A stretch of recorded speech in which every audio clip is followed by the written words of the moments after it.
From the Presidential Palace, Manila, Dateline Malacañang.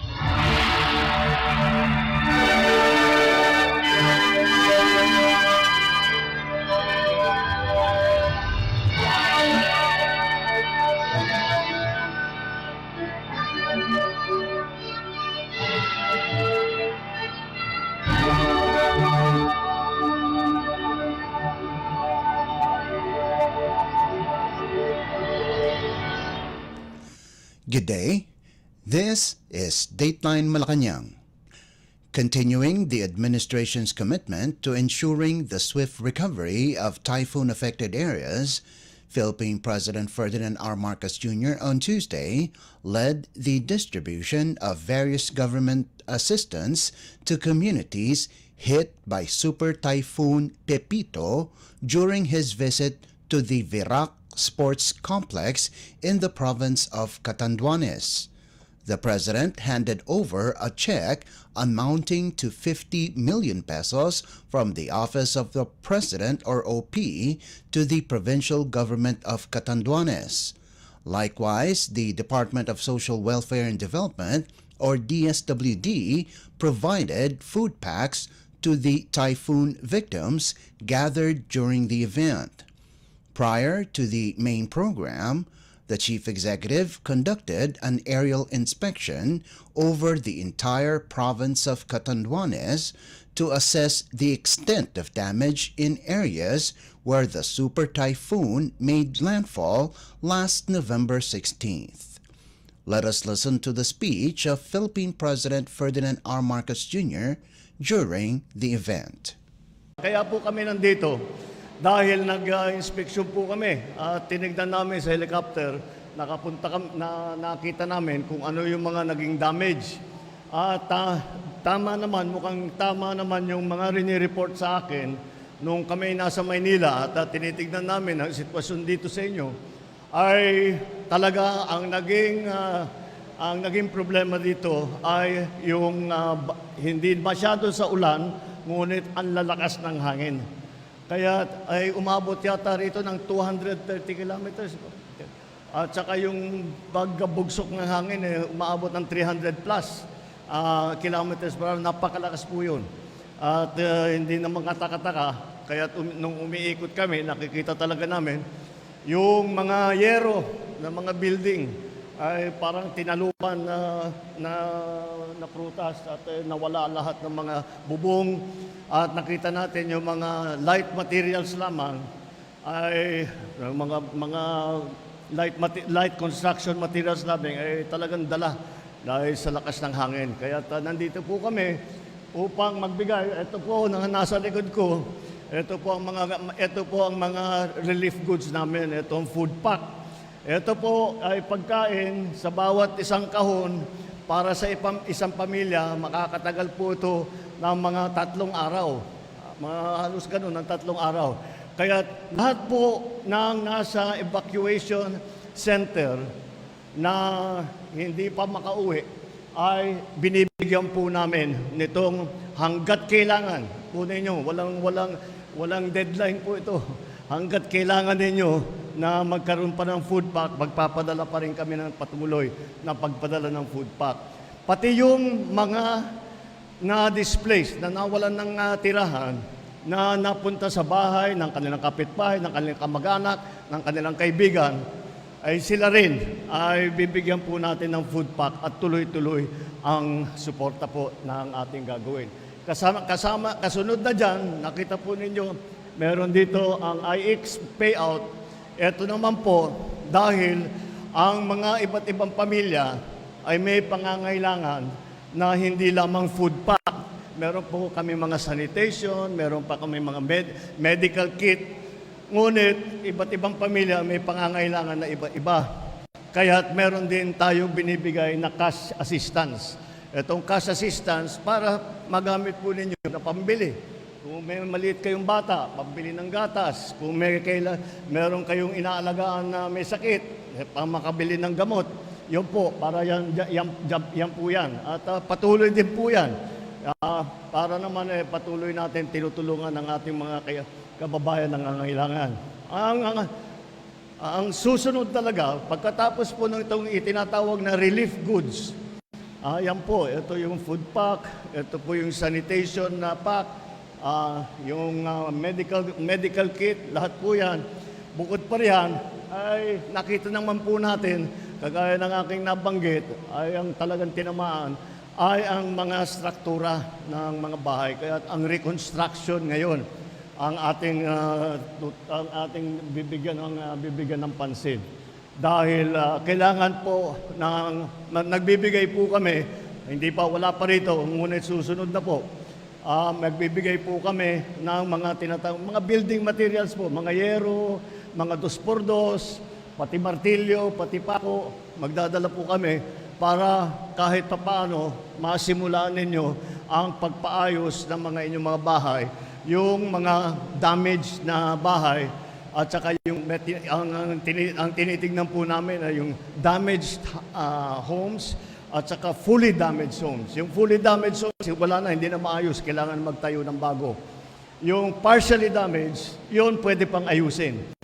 Meron po tayong binibigay din na cash para makabili po ng mga iba't ibang gamit na pangangailangan ng mga magre-reconstruct at magre-rebuild ng inyong mga bahay.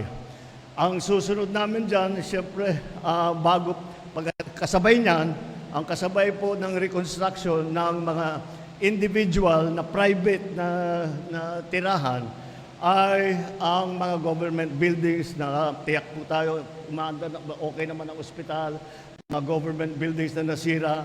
Meron yata tayong mga bagong tapos na government building na nasira na naman. Wala tayong magagawa. Yan ang weather, kailangan na lang natin balikan. Para naman ang serbisyo ng pamahalaan, local government, national government, ay meron tayong headquarters, meron tayong magamit. Kaya't titiyakin natin na kahit papano, yung ating mga services na binibigay sa taong bayan ay tuloy-tuloy lang po. At yan po ang aming gagawin. Mula rito po, pupunta po kami at bibigyan po tayo ng mga report ng local government, ng lalawigan, ng bayan, ng mga iba't ibang bayan at lahat po ng mga ahensya ng pamahalaan upang matignan natin kung ano ba talaga ang kailangan gawin at pagbalik namin sa Maynila ay alam na namin kung anong kailangan ipadala, anong schedule ang pagpadala, anong gamit ang kailangan pa ba ng food pack, kailangan na ba ng building materials, lahat po yan. Kaya yun po ang gagawin namin ngayon. At ngunit huwag kayong mag-alala, pag alis po namin, tuloy-tuloy din po pag-distribute ng ating food packs, pagbigay ng AX payout at lahat po ng pati na yung mga nasirang tanim, ang DA mag-i-inspeksyon dyan para ulit mabigyan ng suporta ang ating mga magsasaka. Nakita ko po, yun naman mga fish pond, mukha namang medyo hindi gano'ng malaki ang sira, mayroong mga nasira. Kaya yun din para sa ating mga mangingisda ay magbibigay din tayo ng tulong para makabawi po at makabangon ulit mula dito sa bagyo na ito. You just heard Philippine President Ferdinand R. Marcos Jr. Dateline Malacañang.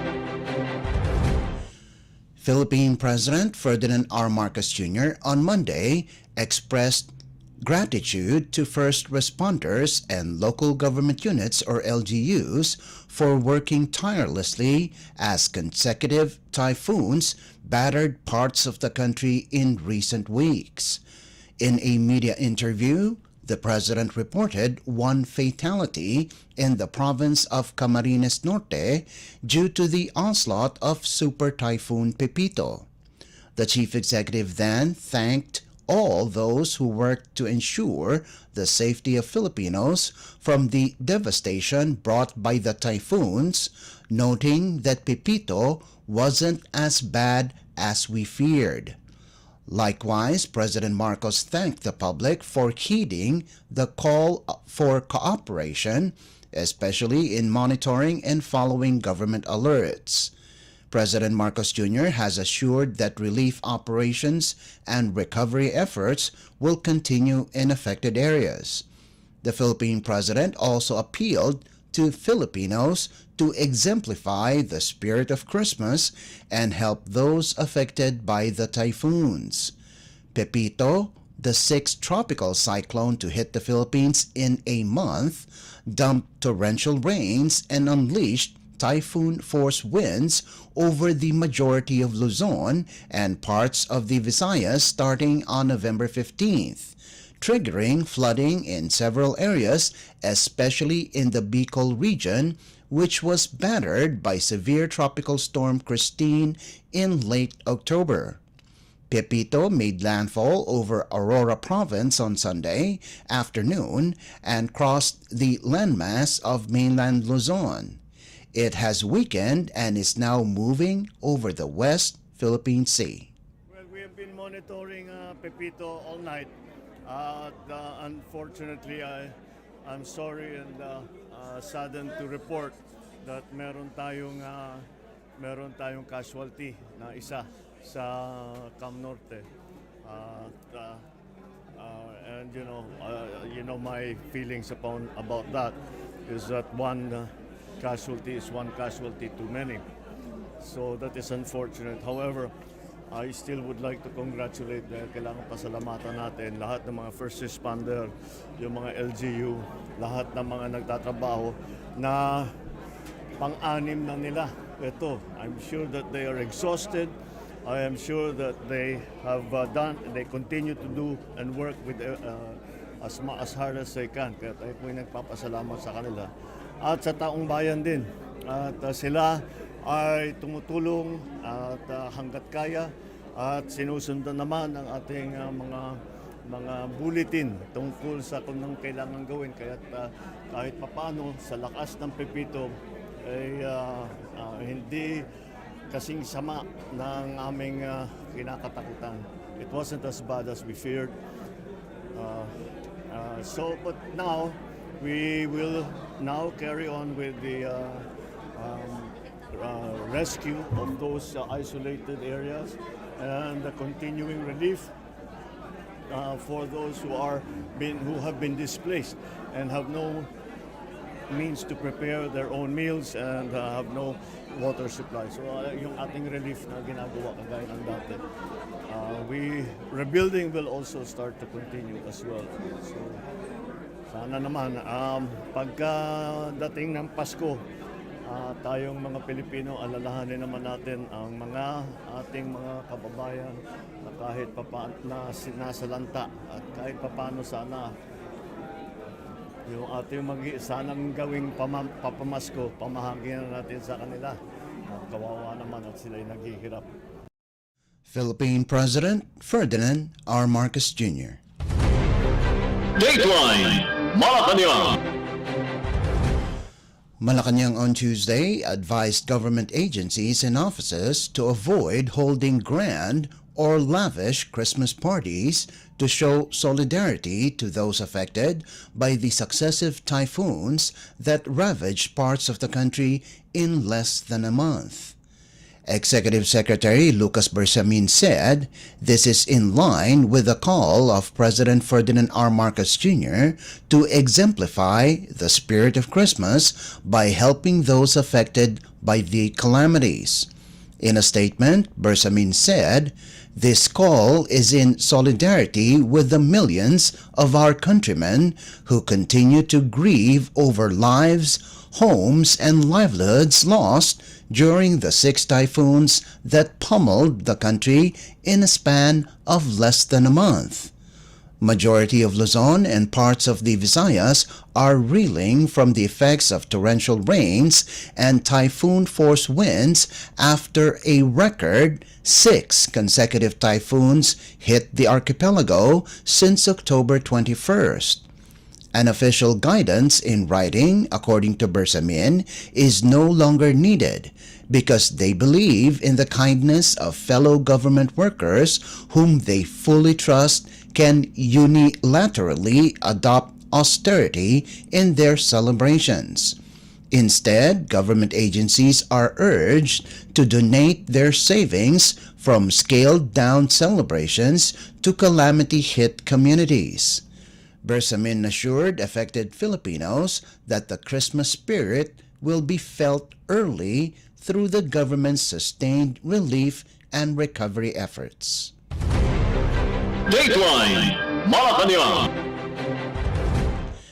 In other news, the United States has pledged $1 million in humanitarian funding to the Philippines after a series of typhoons battered parts of the archipelago. U.S. Defense Secretary Lloyd James Austin III made the announcement Monday in a courtesy call to President Ferdinand R. Marcos Jr. in Malacañang Palace. Austin offered the U.S.'s condolences to the victims of the 6 typhoons in the Philippines, which all hit the country within weeks. He assured that the U.S., as the Philippines' long-standing ally, is ready to assist Filipinos. Austin is in Manila for the signing of an agreement which will serve as a framework to facilitate the exchange of classified military information between the Philippines and the U.S. President Marcos said the new General Security and Military Information Agreement is a very important step in continued interoperability of the two allied militaries.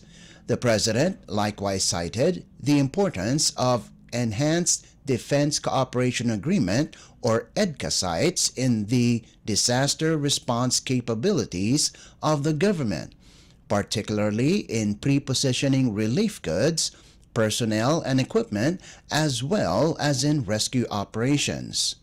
Signed in 2014, the EDCA provides for Filipino and American soldiers to train together and allow the U.S. to build facilities and pre-position supplies and equipment inside strategically located bases in the country. There are currently 9 EDCA sites across the country. The Cesar Basa Air Base in Florida Blanca, Pampanga Province, Fort Magsaysay Military Reservation in Nueva Ecija Province, Lumbia Airport in Cagayan de Oro, Antonio Bautista Air Base in Puerto Princesa, Palawan Province, Benito Ebuen Air Base in Cebu, Naval Base Camilo Osayas in Santa Ana, Cagayan Province, Lalo Airport in Lalo, Cagayan, Camp Melchor de la Cruz in Gamo Isabela Province, and Balabac Island in Palawan. Dateline Malacañang. Ranking defense officials from the Philippines and the United States on Monday signed a military intelligence sharing deal to further deepen interoperability between the two nations. The General Security of Military Information Agreement, or GSOMIA, was signed by Department of National Defense or DND Secretary Gilberto Teodoro Jr. and visiting Department of Defense Secretary Lloyd Austin III at the Armed Forces of the Philippines or AFP Commissioned Officers Club. GSOMIA is the security measure for the protection of classified military information. It will serve as framework to facilitate the exchange of classified military information between the Philippines and the United States. The pact also allows the Philippines to access higher capabilities and big-ticket items from the United States and pursue similar agreements with other like-minded nations. Shortly after the signing, Teodoro presented Austin with the Outstanding Achievement Medal, or OAM, for his leadership and commitment to strengthening the Philippine and United States Defense Alliance and advancing the shared values of the two nations. Teodoro and Austin also broke ground for a combined coordination center between the two armed forces. AFP Chief General Romeo Bronner Jr., who was present in the ceremony, said, The groundbreaking is the dawn of a new era in collaboration and partnership between the Philippines and the United States, particularly its armed forces. Bronner added that the Combined Coordination Center will be a vital nexus for joint operations, a gateway for information sharing and strategic coordination. He said the facility would further enhance the collaboration of the two nations during crisis. Meanwhile, Chodoro hailed Austin not only for the genuine affection that he has displayed, not merely in words, but more importantly, in concrete actions for the people of the Republic of the Philippines and for the values that we stand for. Chodoro said the Combined Coordination Center is part of the strategic approach to facing shared threats of both countries. Dateline Malacañang. Meanwhile, Associate Justice Fernanda Lampas Peralta is now the presiding justice of the Court of Appeals, or CA. Lampas Peralta took her oath before Philippine President Ferdinand R. Marcos Jr. on Monday in Malacañang. Lampas Peralta, the wife of retired Chief Justice Diosdado Peralta, has been a CA Associate Justice for over 20 years. She has been serving as acting presiding justice of the Appellate Court since the retirement of Presiding Justice Remedios Salazar Fernando in September of 2023. In 1986, she worked at the Office of the Solicitor General as a trial lawyer and assistant solicitor from 1997 to 2004. Lampas Peralta was then appointed by former President Gloria Macapagal Arroyo as Associate Justice of the Court of Appeals. Dateline Malacañang. In other news, the Manila Economic and Cultural Office, or MECO, has turned over to the Department of Social Welfare and Development, or DSWD, the $150,000 Taiwan humanitarian assistance for the victims of severe tropical storm Christine. The MECO Board of Directors handed the check representing the assistance to DSWD Director Leo Quintalia in a ceremony at its office in Makati last week. MECO Chair Cheloy Velicaria Garafil received the Taiwanese aid from Representative Wallace Chow of the Taipei Economic and Cultural Office, or TECO. In a news release on Monday, Garafil accepted the cash donation from friends in Taiwan as relief assistance for the thousands of Filipino families and communities in Luzon whose lives were deeply affected by Typhoon Christine. She added that the assistance that Taiwan has so far provided will definitely boost the determination of the Filipino people to rebuild their lives and put them back on the road to recovery. The donation was given at a time when Taiwan was similarly being battered by a super typhoon.